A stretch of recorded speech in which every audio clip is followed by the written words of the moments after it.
Hello again, welcome back. This is the last video of this afternoon I'm doing. With John Woo in America when he first started. So, Hard Target, yeah, and Broken Arrow. Now, you see, Hard Target I'm showing is 4K. Basically, Kino Lorber did this. It's a very nice print, it's a very nice disc. You get an interview with John Woo and you get a good commentary in it.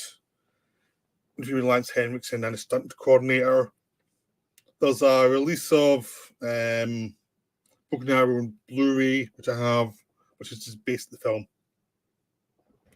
I don't think anyone has that much to say about Broken Arrow.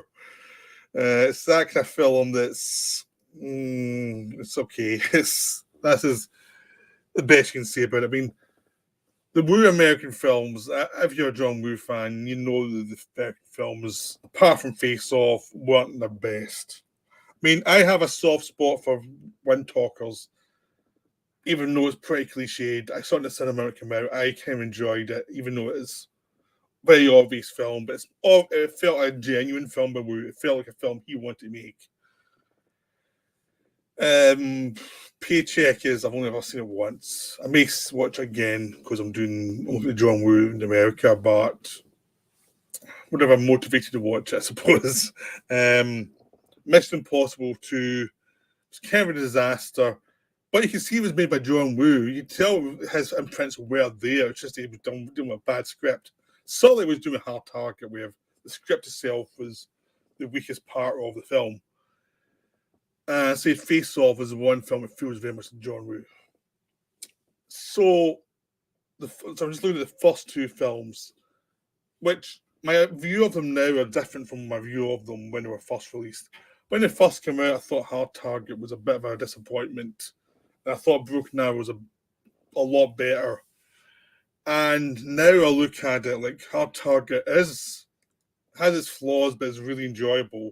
Well, Broken Arrow has not aged well at all, and doesn't feel like a John Woo film at all, and is really stupid in a way that probably when I first saw it, what I wasn't concerned about. Because it makes no sense plot wise in lots of ways. So Woo came over from Hong Kong in the early 90s to America. He'd been working in Hong Kong for over a decade. He started out as comedies, then basically like martial arts films. Then he burnt out with them, and eventually he put his chips at the table and made Better Tomorrow 2, Better Tomorrow, which was produced by Suhak, who also did Better Tomorrow 2 with him. And that was the film that delivered him. That was his first film that really showed you what he could do. It's a flawed film, but it's wonderful at the same time. It's one of those films that is everything good about it is also tied to its flaws. So it doesn't really matter. It's an enjoyable piece. And Better Tomorrow 2, which he did not want to make, I like even more, even though Woo's not a big fan of it. I think it's wonderfully crazy, and it's just it works really nicely. And it has a great ending. It's a great end fights, shootout scene. And it was just like you could see suddenly an identity for this director. He knew what he was doing. He moved on. He also did Built in the Head, which is a wonderful film, very underrated. And he did The Killer, which is one of the great action movies. And he did Hard Boiled, which is another terrific film. Not as good as The Killer. It's a bit excessive, a bit over the top. It's a bit repetitive in certain places, but The Killer wasn't. But it works really well. Still really enjoyable. You know. And I saw that in the cinema. So by the time I got to Hard Target, it was like, you've seen all of these John Woo films. I'd seen all the Hong Kong films at that point. They were all coming out into VHS in Britain. So I'd seen everything that was worth to see from that peak Hong Kong period. And then Hard Target came along and it was like, well, this has a style, but the plot's not great. And it's kind of obvious. It's obviously a Most Dangerous Game ripoff. Lance Henriksen's really good in it. Arnold Voss was a lot of fun. But Jean-Claude Van Damme is kind of ridiculous. And the leading lady's kind of ridiculous. So I'm not really following the main story the way you would if you had a more interesting protagonist. And that's been one of Woozy's problems in American films. The protagonist, and Face Off, he managed because he managed to switch them back and forward. So you're in both sides of characters. He was much more about characters who actually, even though his films are over the top and theatrical and operatic, he's much more about flawed characters. In America, he was given characters who were a bit more bland, and where he seemed to always put his energy into the villain. The villains were always better than the heroes because he couldn't make the heroes too interesting. And he didn't have the actors to really pull off the heroes until they got Nicolas Cage in, who was an actor who understood his operatic element. So he always had that issue. I mean, when we get to Broken Arrow, Christian Slater is, oh my God, bad. You actually start to, once you see Christian Slater and Broken Arrow, you start to appreciate Jean-Claude Van Damme, because at least he can do fight scenes and he can do all that stuff. He can't act, but Wu makes him look good and makes him look athletic. There's too much Jean-Claude Van Damme-isms, like the weird kicks, which when you don't need them. There's still too much of that. I noticed that when I first saw it. I noticed that again when I was rewatching. There's sometimes where he kicks someone, it's like, you don't need that. Like, just shoot him. But that's Jean-Claude Van Damme. He can't stop kicking people. It's just his thing. But I mean, that this is the point where he hadn't really learned to act yet. Like, he really hadn't. He got a bit better later on, but he still was really stiff here, and his accent was a problem. They make him Cajun, and the Wilford Brimley as his uncle, who you see later in the film. So you have this weird French-Belgian thing going on, which explains the accent, but it still doesn't explain why he looks thick as a plank in the film. Just, he's meant to be a character who observes a lot and who has a good savvy about things, but he never comes across that way.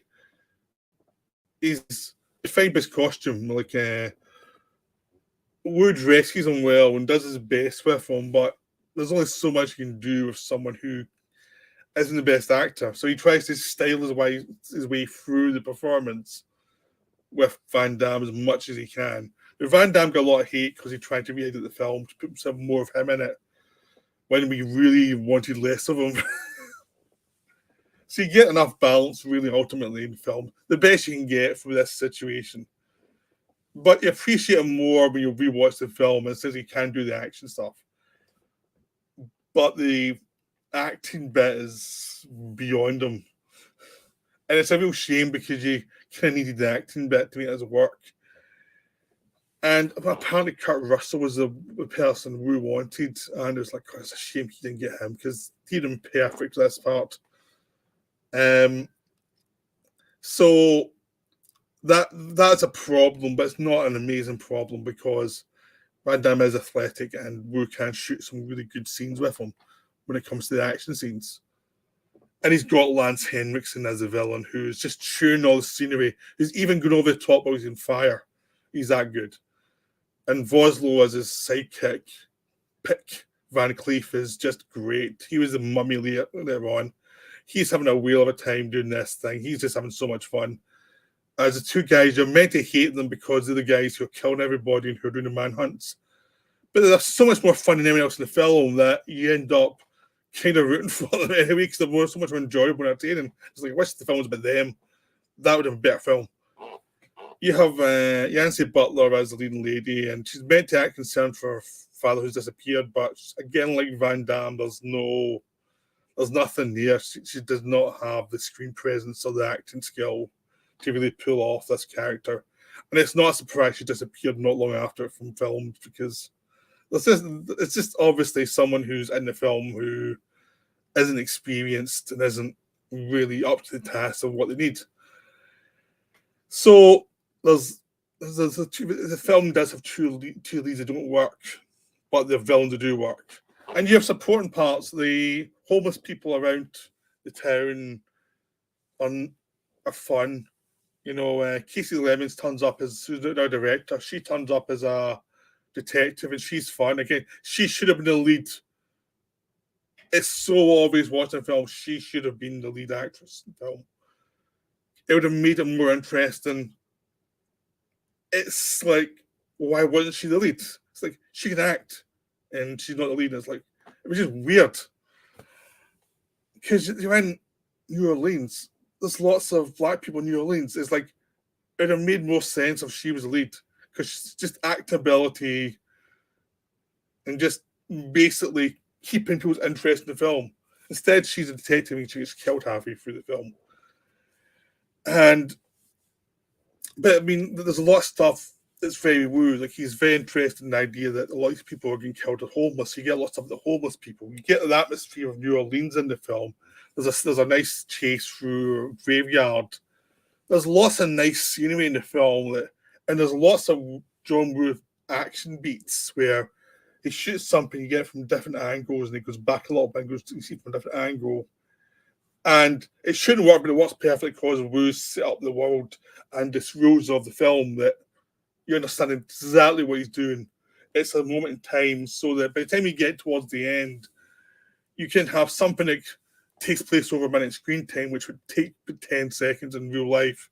Because the slow motion, and you're seeing the bits from different angles, what one person's doing, what another person's doing, and it all makes sense. And there's stuff in the middle where Van Damme, you see him working stuff out, which would, in other directors, would just be a 2-second thing, but with him, with Woo, it's like a minute. But it makes sense, and it's exciting to watch the filmmaking involved. There's lots of that in this film. That's what makes the film enjoyable. The plot might not be worth much, and I may have lots of plot holes, but the way Woo shoots everything, the way he uses the limitations he's got with his two lead actors, can be really enjoyable. And you both have Brimley later on as the uncle of Van Damme, and he's hamming it up, and he's blowing stuff up, and he's having a whale of a time. And the action scene at the end, well, it's not the level of The Killer or Hard Boiled, but it is, or Better Tomorrow 2, it is still really enjoyable. It's ridiculous in lots of ways, but it's still very enjoyable. So, Hard Target, even despite its flaws, is a fun film. I definitely recommend it. You see, as big a screen as possible is better because certain things that Woo does, certain theatrics and operatic moments he does, you don't see as much on TV, but you see it in a projector that you can see a lot more exactly what he's doing with the camera, and it makes it much more enjoyable as a film because the film is most enjoyable for the direction. So you've got that. Broken Arrow doesn't have much of that style. You get an odd slow motion bit here or there. You get a couple of moments where we see Wooisms at the beginning and the end. With there's a thing where $20 bill between the hero and the villain. And there's a rope-a-dope reference early on, and there's like a bonding thing between Slater and Travolta, who's the villain. There are things like that in it that are signs of John Woo directed this film. But that's it. I mean, it's hard to really get behind this one because it feels like it's the most anonymous film. It feels like a film he had to make to prove himself to the studio that he could make a film that was normal so he could then go off and do what he wanted to do. That's what it feels like. It was written by Graham Yost when he'd just done Speed before he went off to Justified. This was him like riding the speed hit into the ground because it didn't last very long. Speed came out, it was a big hit. He wrote this one, which was a medium-sized hit. He wrote Hard Rain, which another one was starred Christian Slater. Mega bomb, and that was it.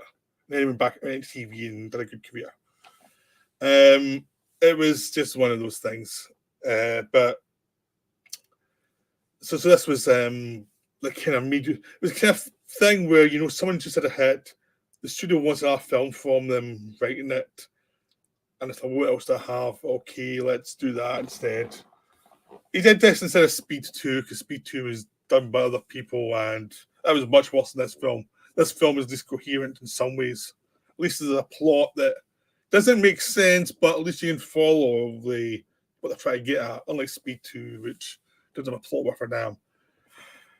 So the big problem with the film I'm not going to try and go into the details of the plot because the plot changes every 20 minutes. I'll give a rough idea in a minute, but it's not really worth trying to follow. Is the plot? I mean, the problem with the film is Christian Slater, not Christian Bale. Christian Bale is a good Christian. Christian Slater is the word Christian. They try to make a film star in the 90s, and anyone who was a film going in the 90s knows pretty much the golden rule is like Christian Slater and the supporting part is fine, and a lead part not good. He just could not carry a film. You put him in Heathers as a supporting part, it worked great. You put him in other supporting parts into a vampire, worked fine. Even True Romance, which is an enjoyable film, he's the lead, but everyone's got the scenes in that film, so he's basically the connecting tissue between these other scene stealers.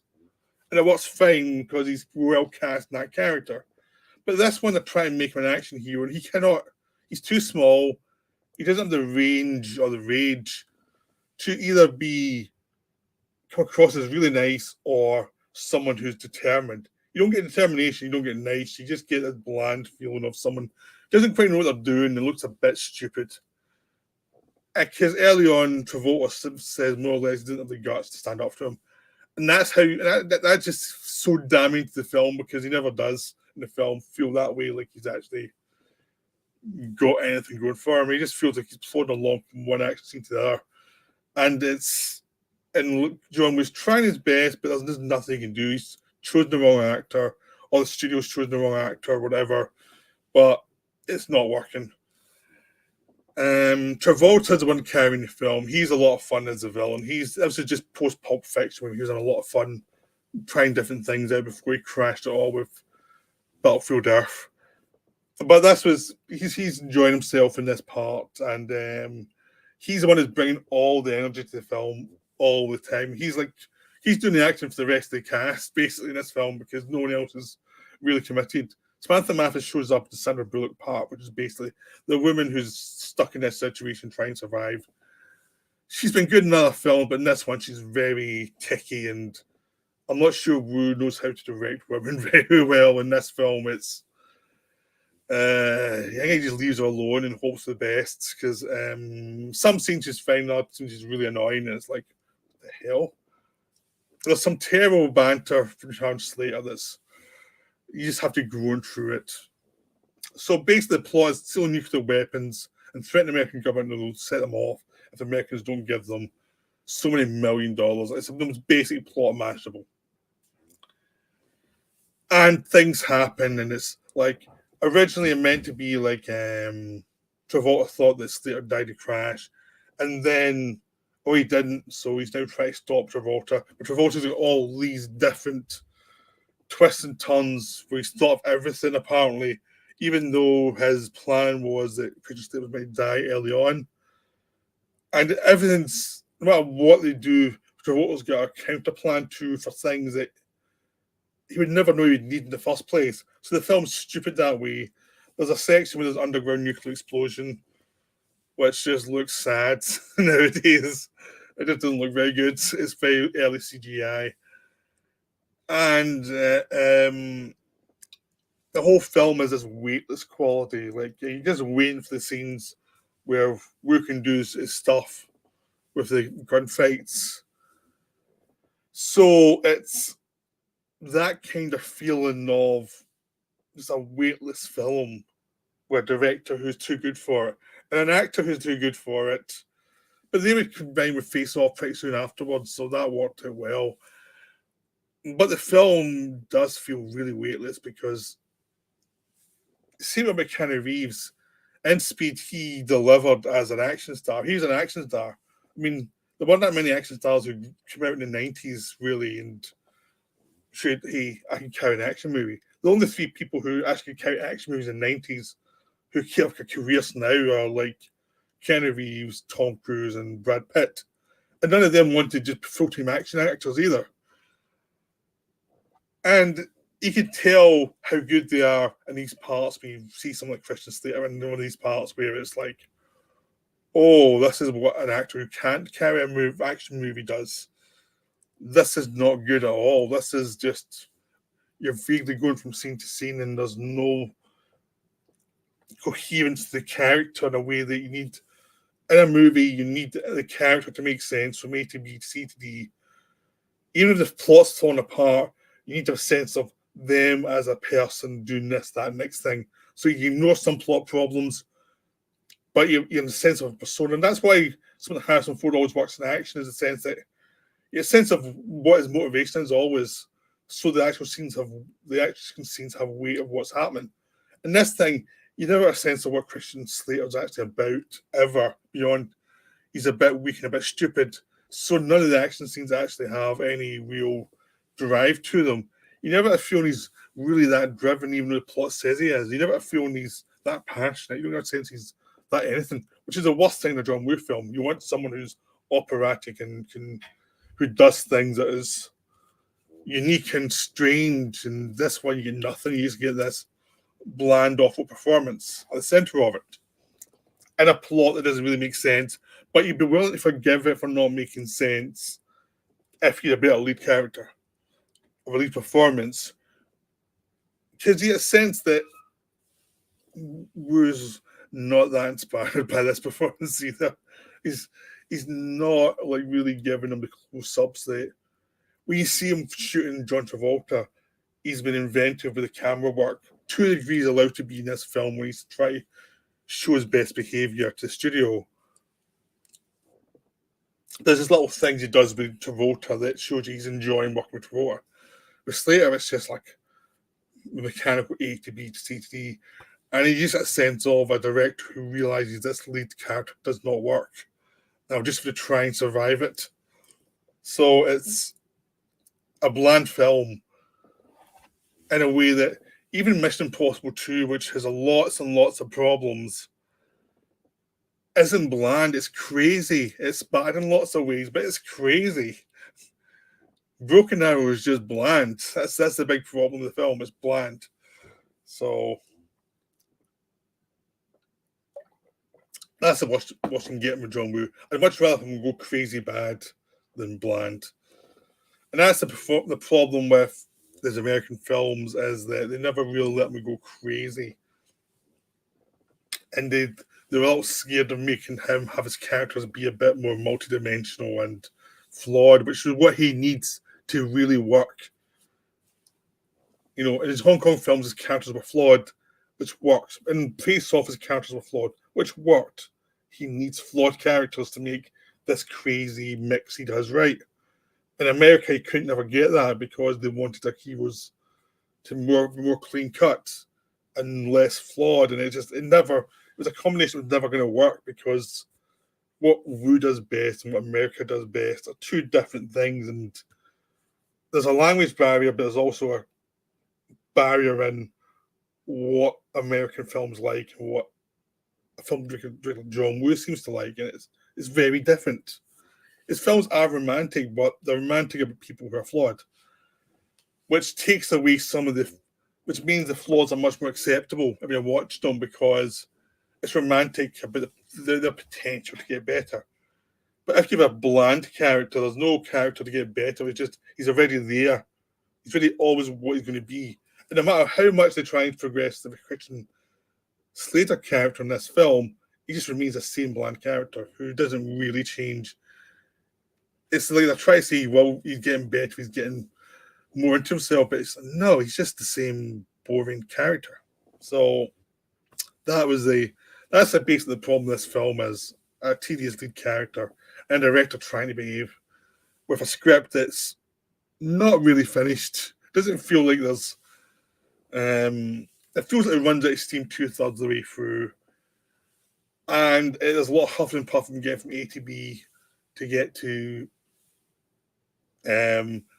do what it needs to do. It takes place in a desert, and it's one of those things. It's like this would work so much and be much scarier and more fun in a city or something, where you have loose nukes and you have people who are all over the place, and you could let Wood do his thing.